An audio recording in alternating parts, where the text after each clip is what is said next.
जय श्री कृष्ण।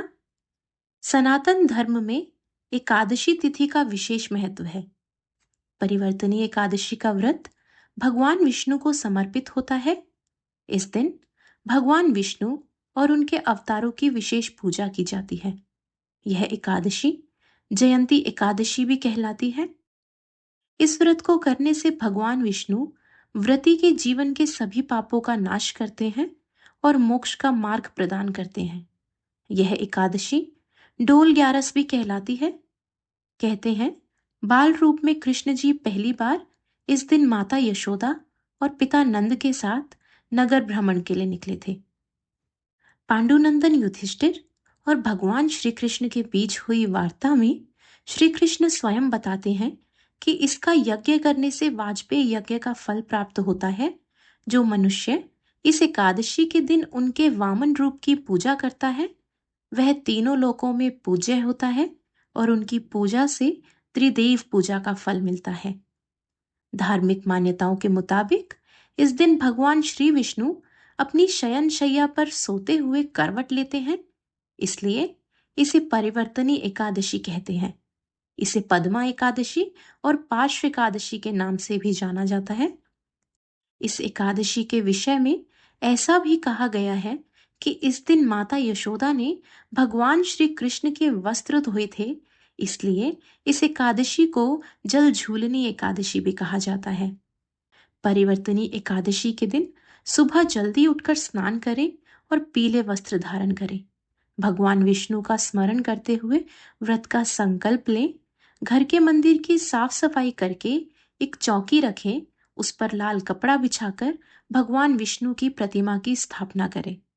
पूजा में भगवान विष्णु को पंचामृत, पीले फल, फूल, धूप, दीप और नैवेद्य अर्पित करें। इसके बाद विष्णु सहस्त्र नाम का पाठ करें और विष्णु जी की आरती करें।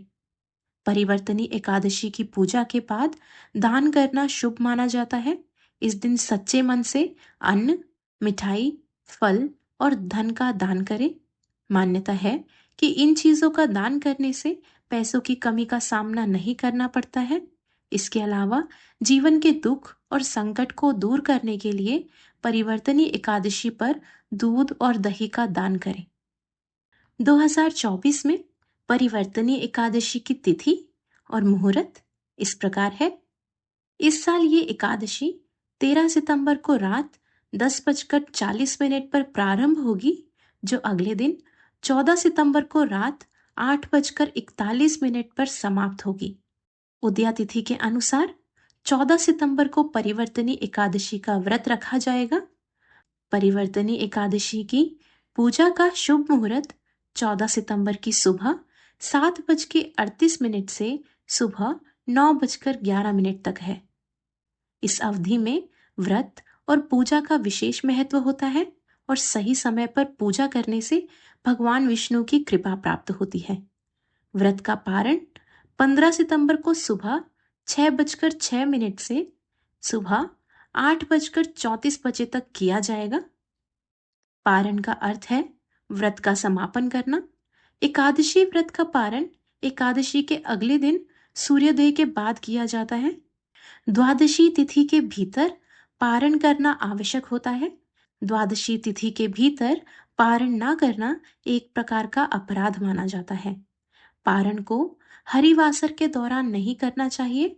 व्रत खोलने से पहले हरिवासर के समाप्त होने की प्रतीक्षा करनी चाहिए।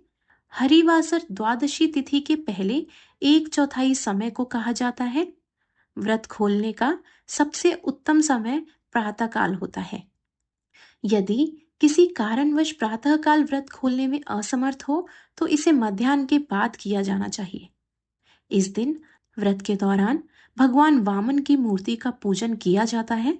जल, फल, पुष्प और तुलसी दल का विशेष उपयोग होता है। इसके अलावा इस दिन दान और पुण्य करने का खास महत्व है। भक्तजन इस दिन श्री विष्णु सहस्त्र नाम का पाठ जरूर करें और कथा श्रवण करें। अगर आपको यह जानकारी पसंद आई हो तो इसे लाइक और शेयर करना ना भूलें और ऐसी ही और जानकारी के लिए हमारे चैनल को सब्सक्राइब जरूर करें। धन्यवाद।